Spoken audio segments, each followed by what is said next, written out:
Como minha vida ficou depois que eu comecei a frequentar uma igreja séria e passei um tempo considerável nessa comunidade, como é que eu era e como é que eu me tornei depois desse tempo? Esse é um vídeo para responder essa pergunta e eu não estou aqui para falar da experiência de outras pessoas, mas daquilo que eu passei e da transformação que eu sofri. E eu me alegro muito de poder contar isso para vocês. E antes de começar a história, eu quero agradecer, trazer uma série de agradecimentos à maneira como as pessoas têm falado. Tenho recebido elogios de alunos da escola, tenho recebido feedback de colegas de trabalho, tenho recebido feedback de amigos que eu não tinha visto há muito tempo. Tenho recebido feedback de irmãos da igreja que têm assistido com a família. Então assim, para mim isso é uma surpresa enorme, porque são vídeos gravados no meu quarto, com o celular, sem estúdio, sem nada, sem qualidade de estúdio nenhuma e cinematográfica, né, fotográfica nenhuma. E mesmo assim as pessoas têm parado para ouvir vídeos longos de 25, 30 minutos. Então isso para mim é uma surpresa muito grande, eu fico muito grato a Deus por isso. Tenho recebido feedback de pessoas desconhecidas me mandando mensagem no Instagram dizendo como foi importante para elas e como elas precisavam ver aqueles vídeos. Então assim, isso para mim é absurdo, eu fico muito feliz. Então é isso e um excelente vídeo. Tudo começou, como eu falei, quando eu trabalhava numa pizzaria e a família que trabalhava lá era evangélica. Bom, seguindo a palavra que eu recebi, de que eu deveria buscar o Senhor verdadeiramente, eu fui para a igreja dessa família. E chegando lá, eu fui sozinho. Infelizmente eles só podiam ir um dia da semana, que é um dia que eu não poderia ir. Então eu fui algumas vezes. E vi jovens pregando, cantando, e isso me encantou bastante, me encorajou, eu achei bem diferente. É uma igreja já tem uma estrutura, então é bem confortável, uma das igrejas mais conhecidas da minha cidade. Eu fui bem recebido pelos pastores, né? Algumas pessoas ficavam olhando para mim de um jeito estranho, talvez por causa da tatuagem, o braço todo riscado, né? Então eu fui a alguns cultos, só que nunca me senti muito pertencente. Eu ia, visitava, mas não cheguei a me sentir pertencente. Agora, eu fui convidado para outra igreja por uma moça que eu já conhecia dos acampamentos e ela disse que eu tinha que ir na igreja dela. Pronto. Eu falei, pois eu vou sim, eu vou. E aí eu fui. E pronto, depois que eu fui na primeira vez eu sabia que era aquele lugar que eu queria ficar. Então eu fui para essa igreja e fiquei indo aos cultos. E eu me lembro que, como eu não era uma pessoa muito relacionável ainda, eu não sabia interagir muito bem com as pessoas, muito fechado, não sabia como fazer, como interagir. Eu ia, acabava o culto, talvez eu ficasse ali um minutinho e ia-se embora. E nessa época eu tava com aquele relacionamento, que eu nem posso chamar de relacionamento pelo celular, uma espécie de web namoro. Por que é web namoro? Porque nunca houve contato, foi só pelo WhatsApp. Então tive esse início de relacionamento e nessa época, nesse meio termo, eu ainda estava com essa enrolação. E aí eu falava que eu queria ir para a igreja, falava que essa igreja era diferente, que era bacana, que era legal, eu tava gostando muito. Nesse meio termo, esse negócio que nunca tinha começado direito terminou, essa relação. E aí, mas eu permaneci indo para a igreja. E aí foi acontecendo que eu nunca mais caí no vício da pornografia. Eu não fui percebendo, eu acho que no momento eu não cheguei a perceber tão claramente, mas eu nunca mais caí no vício da pornografia depois que comecei a frequentar essa igreja.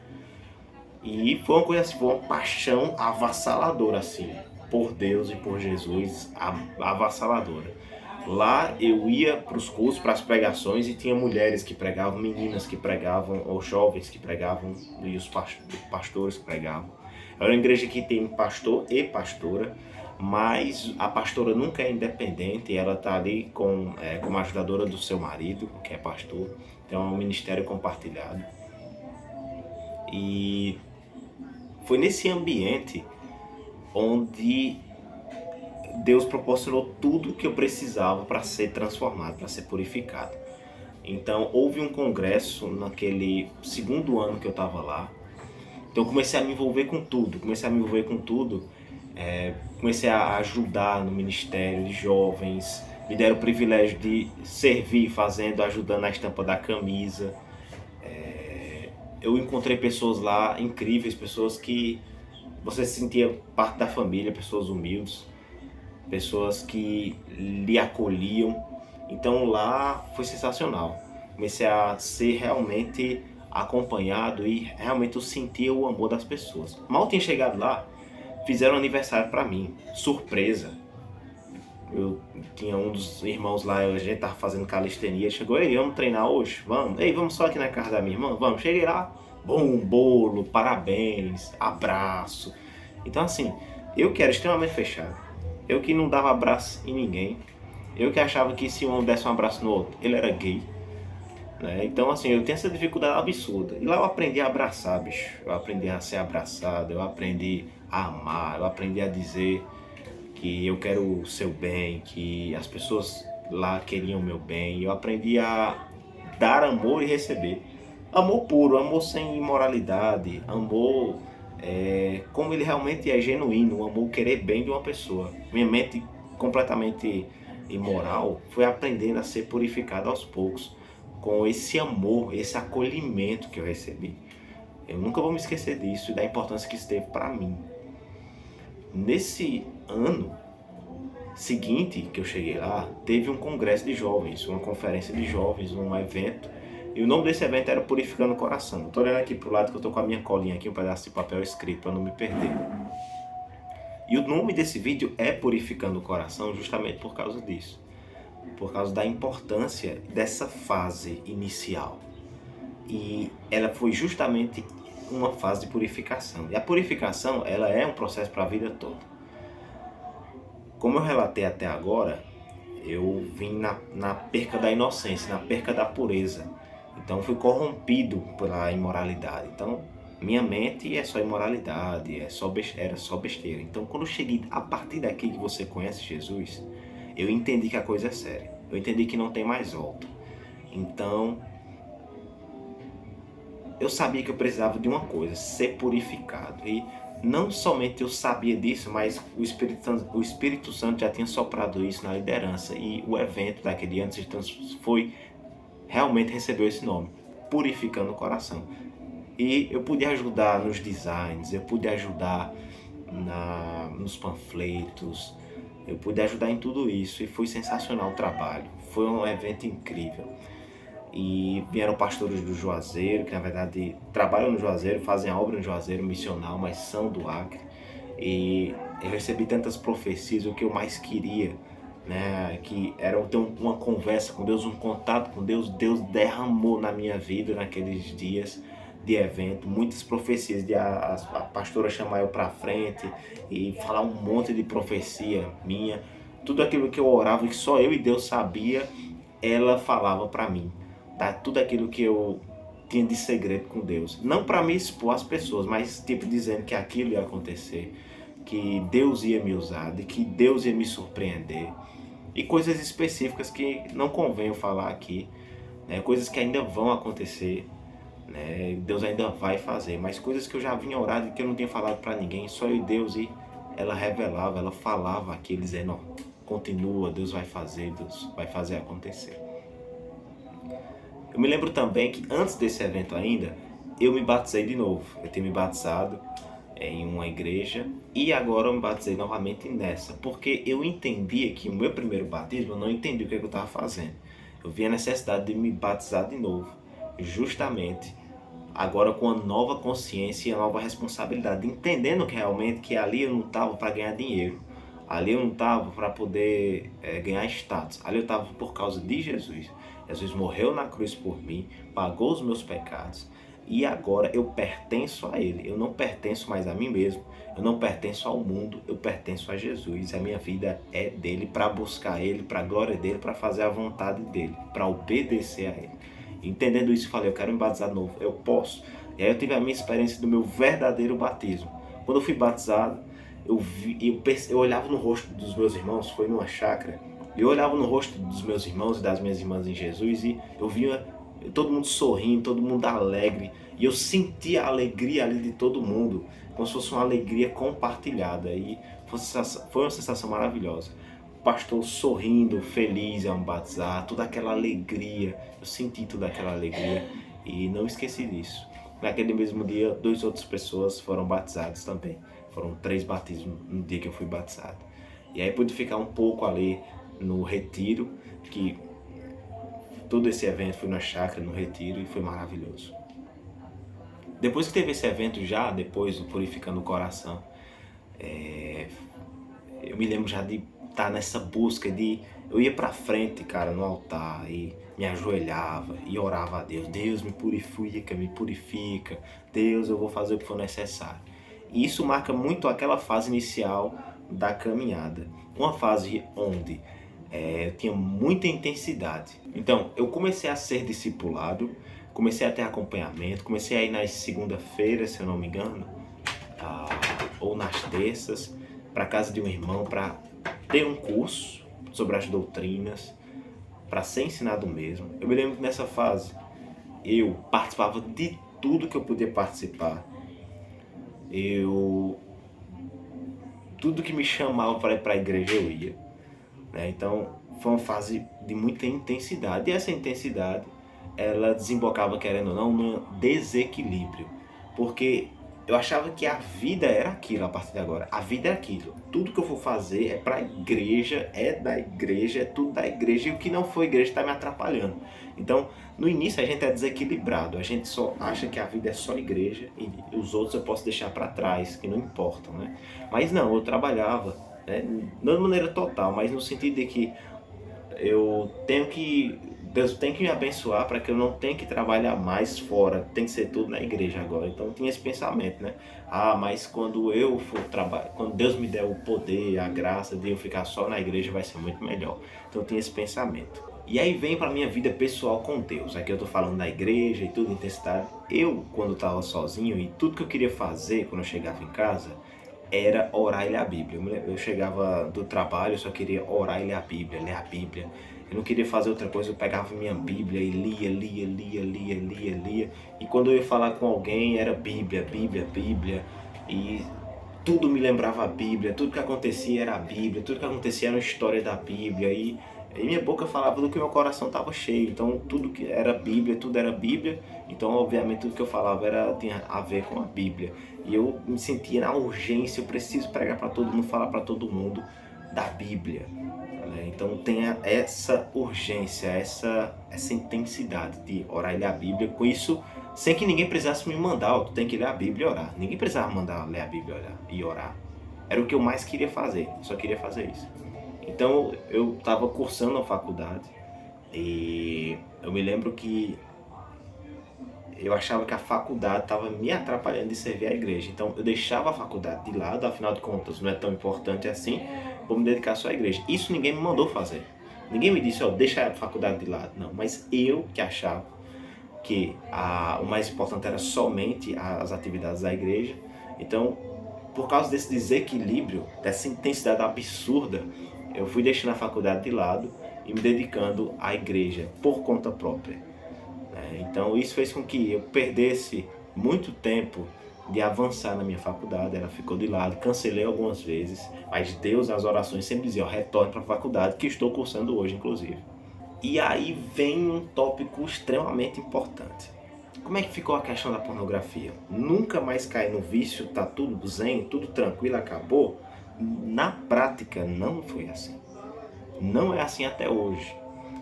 Foram mais de 10 anos consumindo esse tipo de coisa. Meu cérebro, a química dele foi toda bagunçada. Meu sistema neural, o cérebro, tudo bagunçado. Não só o meu, mas de todos aqueles que consumem esse tipo de vídeo durante muito tempo.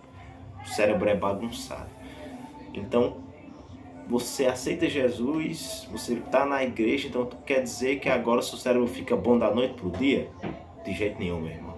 Só Deus sabe as lutas que eu enfrentei, e que eu enfrento, e que os homens enfrentam, que passaram pelo que eu passei, e mulheres também pegam esse vício. Tem mulheres viciadas nisso hoje, nesse momento, enquanto você assiste esse vídeo, enquanto eu gravo esse vídeo, tem homens e mulheres, meninos e meninas viciados nisso, dependentes disso, não conseguem se largar nesse momento. Já ouvi relatos de mulheres viciadas também. Então, como é que funcionou? Assim, enquanto eu lia a Bíblia, ficava vindo pornografia na minha cabeça. E não acaba na pornografia. Mas eu tinha ereções. Lendo a Bíblia, vinha pornografia na cabeça, tendo ereções. Estava no meu trabalho, vinha pornografia na minha cabeça, tinha ereções, que eu ficava escondendo para ninguém ver. Então, assim, por que eu estou expondo isso? Uma coisa tão vergonhosa? Porque eu sei que não é uma coisa que só eu passo, que só eu passei. Ó, tem muitos jovens aí passando por isso. E muitos ainda vão passar, muitos ainda vão ser libertos disso. Então eu estou me expondo dessa maneira vergonhosa porque isso vai dar espaço para que outros jovens possam ser libertos disso. E outros jovens vão ver que aquilo que ele está passando, ou que ele não consegue se libertar, alguém já conseguiu. E de que o processo é real, é verdadeiro. E de que aquilo que eu passei não foi de maneira fingida, mas verdadeira. Quando a gente tem um exemplo real, concreto assim, a gente vê que é possível. E a gente fica mais encorajado. Então, através da minha vergonha, de expor a minha vergonha aqui, eu espero que isso sirva para a libertação de muitos jovens. A minha esperança é essa. Por isso que eu estou me expondo de um jeito tão vergonhoso assim. Então era assim, lendo a Bíblia, vindo pornografia na cabeça, estando em casa, sem fazer nada, vindo pornografia na cabeça, indo dormir e não conseguir ter sossego, porque ficava vindo pornografia na minha cabeça. E o que é que eu fazia? Cara, eu me ajoelhava, eu me jogava no chão, ficava deitado no chão, com a barriga pro chão, né? Esticado assim. E clamava a Deus, Deus me ajuda, me ajuda, me ajuda, tira isso da minha cabeça, Senhor. Tira essas coisas que vêm fora de tempo, tira essas coisas que estão me fazendo pecar, limpa, purifica a minha mente, purifica meu coração. Então, vinha aquelas coisas, eu me jogava no chão e orava. E aí voltava a ler a Bíblia. Vinha aquelas coisas, eu jogava no chão, orava. E é incrível, quando eu me ajoelhava, quando eu me jogava no chão para orar, eu sentia passando assim. E aí eu conseguia voltar a fazer as coisas. E só que isso era muito cansativo. Isso foram dias e dias assim, meses e meses assim, meses e meses. Depois eu fui percebendo que também tem uma questão biológica, neurológica, né? O cérebro, ele estava habituado àquilo. Então ele vai ficar... Porque eu imaginava muito, eu não só assistia, eu ficava imaginando na minha cabeça. Então meu cérebro estava acostumado a imaginar aquilo. Então era automático, ele começava a imaginar do nada, e aí vinha um monte de cena na cabeça. Então eu tive que treinar o meu cérebro a substituir isso por outra coisa. Na nossa vida, a gente não pode tirar uma coisa e deixar sem nada. A gente tem que tirar uma coisa e substituir por outra. Então, se a minha mente estava acostumada a imaginar imoralidade, eu tenho que tirar aquela imoralidade e imaginar outra coisa. Então, lentamente, isso muito mais para frente, eu fui entendendo que eu, em vez de ficar imaginando aquilo, eu deveria lembrar de versículos. Versículos como os puros de coração verão a Deus. Bem-aventurados os puros de coração, porque verão a Deus. Então, isso já posteriormente, isso já recentemente, depois de muito tempo sofrendo, eu vim aprendendo a falar versículos, relembrar versículos, memorizar versículos, em vez de ficar imaginando essas coisas, quando essas coisas vierem muito na minha cabeça. Mas naquela época, eu só orava, clamava a Deus, orava e jejuava. Eu jejuei muito, fiz muitos jejuns e eu fui muito recompensado por isso. Eu vejo que o meu desejo de sair dessa e de entender que não tinha retorno fazia com que toda vez que isso viesse mais uma vez eu clamasse a Deus, eu orasse, eu lesse a Bíblia, eu jejuasse e eu não aceitasse que aquilo voltasse. Eu não aceitava. Eu não aceitava que aquilo estava voltando para a minha vida. Então foi isso que me fez libertar daquilo. Então você entende que não é uma mágica, não é um milagre. Quando eu digo que eu cheguei na igreja e nunca mais caí, você pensa que foi uma coisa passiva. Eu só cheguei lá, recebi a bênção. Não é assim que aconteceu. Cheguei lá e comecei a lutar pela minha libertação. E foi de joelhos e prostrado no chão que o inimigo não me derrubou. Tá vendo? Não tem como derrubar alguém que já está caído em oração. Não tem como derrubar alguém que já está de joelhos. Então foi de joelhos e prostrado em oração, em jejum, em estar firme na igreja, em não aceitar outra coisa. Por eu ser muito intenso, eu direcionei toda a minha intensidade para a igreja, com um tratorzão. Isso me fez vencer e permanecer vencendo hoje. Permanecer vencendo hoje. Isso quer dizer que eu nunca mais caí em pornografia. Isso não quer dizer que acidentalmente eu já não tenha visto. Já. Às vezes, por estar mexendo ali no Facebook e aparece. Por isso que eu deletei Facebook, não uso mais. E aí vem processos também, dicas de como vencer esse processo, que eu vou deixar para outro vídeo, para não se estender muito. E aí vem outra coisa que foi muito cansativa para mim. Profecias. Eu vi que profecias eram uma coisa muito importante, e são muito importantes. Só que eu dava foco demais. Então, por estar em uma igreja onde se acredita nos dons de Deus e nos ministérios de Deus, as profecias serem muito pregadas sobre elas, um ministério profético, vamos dizer assim, o ênfase é grande nas profecias. Só que o que acontece é que as profecias, muitas vezes, o profeta erra. Lá na Bíblia diz que as profecias devem ser conferidas, examinadas e reter só o que é bom. O que não for bom, você descarta. Então, eu não sabia reter o bom, não tinha discernimento, entendimento para separar as coisas. Então, tudo que vinha eu achava que era Deus. E não somente tudo que vinha, mas tudo que vinha na minha cabeça eu achava que era de Deus. Isso é normal, todo crente, ou grande maioria dos crentes vai passar por isso. Isso fez com que eu sofresse muito. Muitas coisas que não era para eu ficar com isso na minha cabeça, eu fiquei com isso na mente e sofri muito por isso. Outra coisa é que lá eu tive uma comunhão de família. Além de eu estar nessa comunhão de família, foi lá que, eu vou olhar aqui para minha cola, vocês me perdoem, fiz muito serviço na igreja. Eu lavei a igreja muitas vezes, lavei o chão da igreja, lavei o banheiro da igreja, eu pintei as paredes, eu ajudei a arrancar os matos, eu ajudei a podar o pé da acerola que tem lá, e a gente comia muita acerola também. Ajudei muito a tirar as abelhas, matar as abelhas que ficavam lá. Ajudei a se livrar dos saruês, dos gambás. Tem uma infestação de gambá, a gente ajudou a pegar um bocado de gambá naquele dia. Também foi lá que eu pude pregar pela primeira vez, pude servir no louvor. Desenvolvi muito, tive lá mentores, irmãos muito especial. O irmão Ítalo, que me ajudou muito a aprender e a desenvolver o louvor. Não somente isso, foi um dos meus discipuladores, juntamente com o irmão Ícaro, foi meu discipulador também. E também quero agradecer a toda a igreja que eu frequentei aqui, aos irmãos da Liberdade Cristã, o pastor Vônia, a pastora Tatinha e todos os outros irmãos, que eu não vou mencionar para não ser injusto, né? Já mencionei dois, né? meus discipuladores e todos os outros irmãos. A irmã que me convidou também, a irmã Mailinha, enfim, todos os irmãos da Liberdade Cristã, quero deixar esse agradecimento. Foi a igreja que eu estou mencionando aqui agora. Lá a gente se juntava para comer cuscuz, se juntava para ter comunhão, para jogar Uno. Então assim, tudo isso que eu falei para vocês não era uma imposição. Era uma coisa que eu ia fazer de todo o coração. E hoje eu sou muito feliz porque eu fiz todas essas coisas. Você imagina um cara sendo feliz lavando igreja, mano? Lavando banheiro de igreja? Pois é aí que a sua humildade e revela se você realmente está lá por Jesus ou se você está lá para ganhar, querer procurar fama, destaque. Eu estava lá por causa de Jesus, então para mim era uma alegria muito grande se juntar com os irmãos e lavar a igreja. Às vezes você não queria ir, às vezes você não queria ir, mas ia e era muito bom, sempre muito bom. Isso é uma comunidade saudável de igreja, onde todo mundo ajuda, serve naquilo que pode, que a igreja está precisando. Tudo isso aí eu fazia com alegria de coração e não por imposição. A igreja não estava me obrigando, ninguém estava me obrigando a fazer isso, mas fazia de coração. E eu não posso esquecer também das madrugadas de oração. Eu tive o privilégio de participar de muitas madrugadas de oração.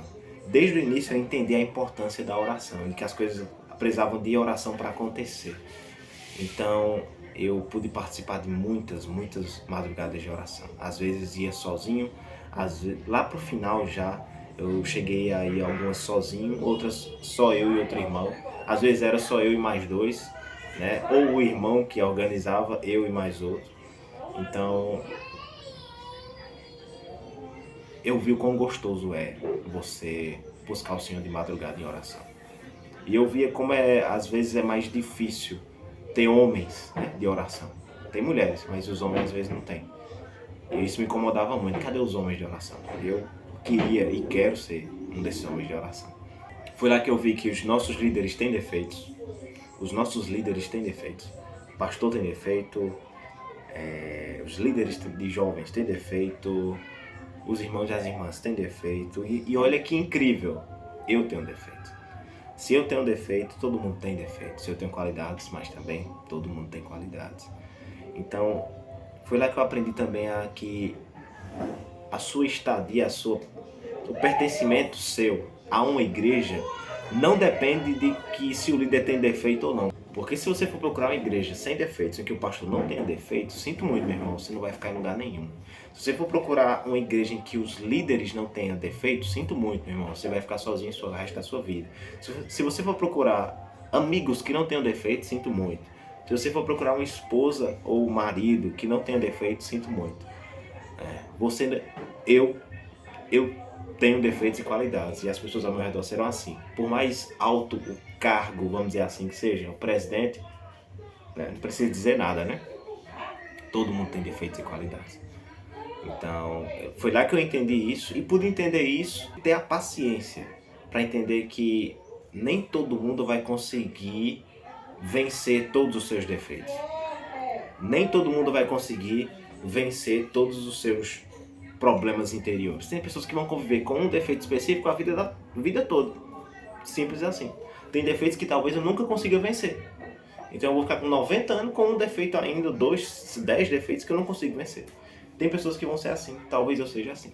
Então entender isso ajuda bastante a você ter mais paz na caminhada. Depois de um período de 3 anos e meio, eu me despedi dessa comunidade maravilhosa, por entender que Deus estava me guiando para uma outra caminhada. É a caminhada que eu estou hoje, em outra igreja. Saí da minha igreja Liberdade Cristã e hoje estou na igreja Batista.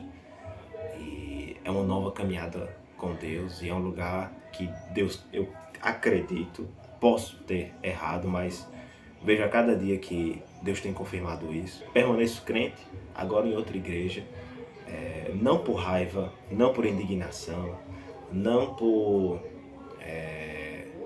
ódio, não por vingança, não por odiar as pessoas de jeito nenhum, mas por acreditar que agora é um momento que eu precisava de estar em outro lugar. É como se você sentisse que o lugar que você estava não ia mais proporcionar o desenvolvimento que você precisava. Você precisava ir para outro lugar para continuar o seu desenvolvimento. E hoje eu entendo assim, o motivo pelo qual eu me senti direcionado por Deus para estar aqui. E isso através de profecias, isso através de experiências pessoais que eu tive.